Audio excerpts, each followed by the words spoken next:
ويا كحك العيد يا احنا يا بسكويت يا احنا، كل سنة وانتم طيبين ومعيدين. هنعمل النهاردة احلى كحك واقول لكم ايه الكحك بتاعي اهو. الكحك بتاعي اهو.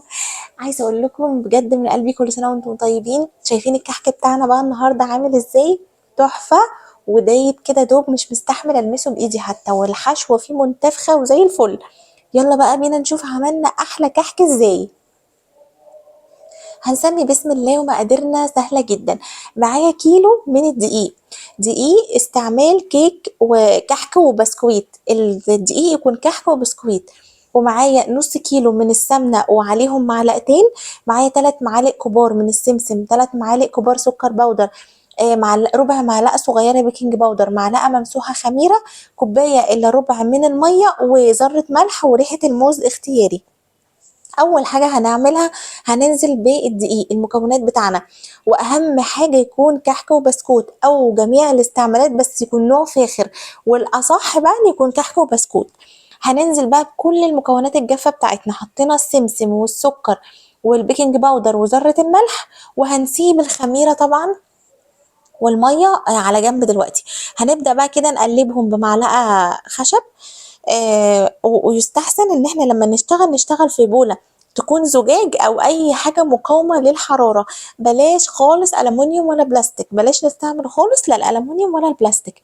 هعمل حفرة بقى كده زمان زي ما كانوا جداتنا كده بيعملوا. وبعد كده ايه بقى؟ هكون في الوقت ده بقدح السمنة، وهبتدي انزل بالسمنة واحدة واحدة. ونخلي بالنا من ايدينا كويس جدا. ونخلي بالنا لو حوالينا اطفال في المرحلة دي الله يكرمكم، عشان السمنة بتكون سخنة جدا وبتكون يعني ربنا يعني يعافينا. هنبدأ بقى. اوعي تحطي ايدك في المرحلة دي، تبتدي تقلبي بالمعلقة من تحت لفوق اكننا بنعمل عملية بس بالمعلقة. طبعا لو متوفر عجان هنعمل الخطوة دي في العجان. مش متوفر هنستنى لما العجينة ايدينا تقدر تستحملها، ونبتدي ان احنا نبسها بايدينا. بلاش مخاطرة وبلاش نحط ايدينا في المرحلة دي خالص. شايفين بقى العجينة ملبن، يعني هي كده تتشكل على طول. طبعا في المرحلة دي هستناها ان هي تبرد.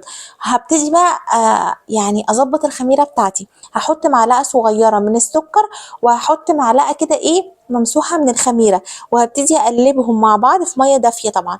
وهغطيهم واسيبهم يخمروا عقبال ما انا اعمل العملية بتاعة البس. عايزه اقول لكم بلاش نكتر في الخميره والبيكنج باودر، علشان حجم الكحكايه وهي في الفرن ما تنفش جامد، ويتغير شكلها ويتغير النقشه بتاعتها وايه وتبقى تفرش كده جامد. هنا في المرحله دي كانت خلاص بدات ان هي تبرد، وبدات ان انا بقى ايه اعملها بايدي. بقى اهم خطوه هنا البس كويس جدا. عايزه اقول لكم لو وصلتوا معايا لحد هنا ادوني اللايك المحترم بقى، عشان هقول لكم على كل خبايا واسرار الكحك اللي تخليكي تطلعي كحكايه فخر من الاخر ولا اجدعها محل. هنعمل ايه؟ اول حاجه اتكلمنا مرحله المكونات. مرحله المكونات الدقيق يكون نوع فاخر، السمنه تكون نوعها كويس. خلصنا مرحله المكونات. عمليه البس لازم نبس كويس جدا جدا، نغلغل كده السمنه في كل حبايه. نفضل نفركها في ايدينا كده لحد لما تبقى ناعمه خالص، وهي اصلا هتلاقوها ايه مش مستحمله. كده احنا طالما وصلنا للمرحلة دي هنعمل ايه؟ هنخمر الخميرة، هنختبرها عشان ما نجيش نبوظ الدنيا. لا احنا بنختبرها بره. طيب انا ليه عجنة بالمية مش عجنة باللبن؟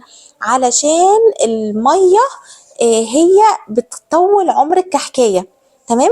يلا في المرحلة بقى دي انا سبت الحاجة عقبال ما الخميرة تخمر، وقلت اما اشتغل في الحشوة. كتير منكم بيشتكي ان الحشوة بتشد كده جوه الكحكايه ومش بتبقى حلوة وطرية وناعمة. اديها معلقة سمنة ودعكيها بيها كويس. ملبن او عجوة ادي معلقة سمنة. وفي العجوة انا بضيف كمان معلقة من القرفة. وفضلي بقى كده لفيها في ايدك وكوري بقى. بص الجمال بقى. شايفين عسل؟ بس وهنجيب طبق ونجهز بقى فيه الكور كلها بتاعتنا، علشان لما نيجي نشتغل بيها تبقى جاهزة معانا. يا دوب نفرد حتة العجينة في ايدينا ونحط فيها الحشوة. والعجوة كذلك هنفضل ندعكها لحد ما تبقى زي الملبن كده في ايدينا. بس دي سر كمان من اسرار الحشو. يبقى احنا قلنا المكونات وقلنا العجين وادي الحشو. بعد كده بقى هندخل على مرحلة العجن ومرحلة التسوية، وبرضه هقول لكم كل اسرارها، بس اوعوا ما تكونوش لسه عملتوا اللايك. لما عملتوش اللايك مش هكمل لكم بقية الاسرار، انا شايفاكم. يلا بينا. الخميرة اهي ما شاء الله يعني خمرت وبقت تحفة اهي. هننزل بيها بقى، واوعي في المرحلة دي تعجني. هنقلب بالراحة من تحت لفوق، عشان لو في المرحلة دي عجنا خلاص كده اتحول لعيش، ما بقاش كحك. بالراحة خالص. بصوا انا كده هنا كمان مسرعة الفيديو. من تحت لفوق، من تحت لفوق، هنحس ان هي ساحت وكده وباظت، وايه ده، ايه اللي حصل؟ لا معلش، واحده واحده كده سايسيها. هتبدا بقى تلم، والعجينه بالسمنه تشرب الميه وهتبقى زي الفل. لو احنا مش هنقعد الكحك ده كتير، اعجنوه بالمي باللبن لو عاوزين، لكن عشان عمر الكحكايه يبقى اطول هنعجن بايه؟ هنعجن بالميه. وعلشان لما نيجي نحفظها ما ترطبش كده ايه وتعفن معانا. ادي العجينه اهي، يلا بقى بينا نختبرها. هكور كوره كده في ايدي وادوس عليها، لو ما عملتش شقوق وكانت طريه معايا وزي الفل تبقى هي كده ايه، تمام التمام. بس كده. في بقى هنا اختيارين، يا اما بشتغل بالعجينه على طول وهي دافيه كده، يا اما بسيبها ساعتين تلاتة وبعد كده ارجع اعجنها تاني. هنا بقى قلت لنورين يلا امسكي العجوه واقعدي استلمي بقى، كوري لي كده عقبال ما العجينه تهدى على جنب. مسكت بقى وقعدت كده تكور لي العجوه، وقعدت بقى اشغلهم بقى، مش هم عايزين كحكه وعايزين يفرحوا؟ لمي ولادك كده حواليكي وفرحيهم واعملي فرحه العيد وخليهم يساعدوكي ويعملوا معاكي، صدقوني احلى يعني احلى فرحه. هي هنا بقى كانت قاعده تكور لي العجوه، وانا هنا بقى ايه، بص بتقول لي ايه، انا بشتغل بايدي. بعد كده بقى ايه، بتقول لي ايدي اهي. بعد كده بقى انا هنا كنت بظبط المواعين وبلم الدنيا طبعا قبل ما هي تخلص لي ايه الكميه بتاعه العجوه. بس كده. وبعدين في المرحله بقى اللي جايه دي، جه يوسف قال لي وش معنى انا كمان عايز اعمل. رحت اديت له حته صغننه وقعد هو كمان بقى ايه يعمل فيها. ربنا يبارك في ولادكم جميعا وتفرحوهم، وكل سنه وانتم طيبين، تحسوا كده بفرحه العيد. بصوا بقى هنا انا كنت بدات اشتغل في ستوك، بس ما رضيتش اضيع وقتكم طبعا، وكنت مكوره كل حاجه. هناخد كده حته من العجينه وحط جواها الحشوه، ولفي بقى كده على الحشوه وكوري. يا اما هنستخدم المنقاش بتاع زمان، يا اما هنستخدم البصامه، ايا كان انتوا عايزين اعملوا. انا عملت جزء وجزء، عملت جزء بالمنقاش اللي هو كان بالعجوه، والجزء بالبصامه اللي هو كان بالملبن، عشان برضو ايه تبقي عارفه الشكل او تميزيه، مثلا لما يطلع تحطي ده في علبه وده في علبه. بس كده، مفيش اسهل من كده. بس شايفين بقى، فاكرين النقش بتاع زمان وفاكرين الجو التحفه اللي كنا بنقعد فيه زمان ده؟ إيه جو فعلا ما يتعوضش. وحاولوا ان انتوا تغطوا العجينه وانتوا شغالين بيها، وتغطوا كمان الصاج علشان بس العجينه ايه ما تنشفش. بصوا بقى وهي الحشوه جاهزه معاكم، يا دوب بتكوري العجينه وتعملي. هنا بقى كنت بوريكم بس البصامه ازاي بنشتغل بيها وبتدي برضو شكل حلو ازاي. هنا خلصت الصاج بتاعي، يلا بينا بقى نخش على اسرار التسويه. هشغل الفرن على درجه حراره 200 لو انا حاطه حشو، على الرف الوسطاني مشغله من تحت بس. هياخد من 20 ل 25 دقيقه.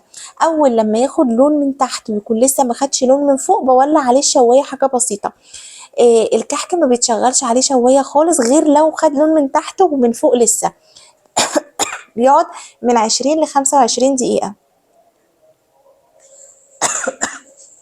بعد كده بقى ايه، بصوا الكحكه طالعه عامله ازاي، مش قادره اقول لكم ريحتها كانت قلبة الدنيا ازاي، ولا جمالها ولا نعومتها. زي ما شفتوا كده معايا في اول الفيديو كانت دايبه، يعني رايحه في سكه تانية. بس اهي شايفين بقى الجمال، ولا نقشه باظت ولا لون اتحرق ولا اي حاجه، ما شاء الله عليها. دي كانت اسرار التسويه بتاعتنا. لما يطلع من الفرن ما حركوش خالص، اسيبه كده مكانه زي ما هو لحد ما يهدى خالص. هبتدي بقى ارش السكر بتاعي، وبكده نكون خلصنا حلقتنا. يا رب يا رب تكونوا استفدتوا مني ومن الفيديو. قوموا جربوه وان شاء الله مش هتندموا، هتعتمدوا الطريقه دي على طول. وكل سنه وانتم طيبين، ما تنسوش اللايك. ولو اول مره بتشوفوني، انا بسنت وقناتي اسمها بوسي لايف، واشوفكم على الف خير. كل سنه وانتم طيبين، مع السلامه.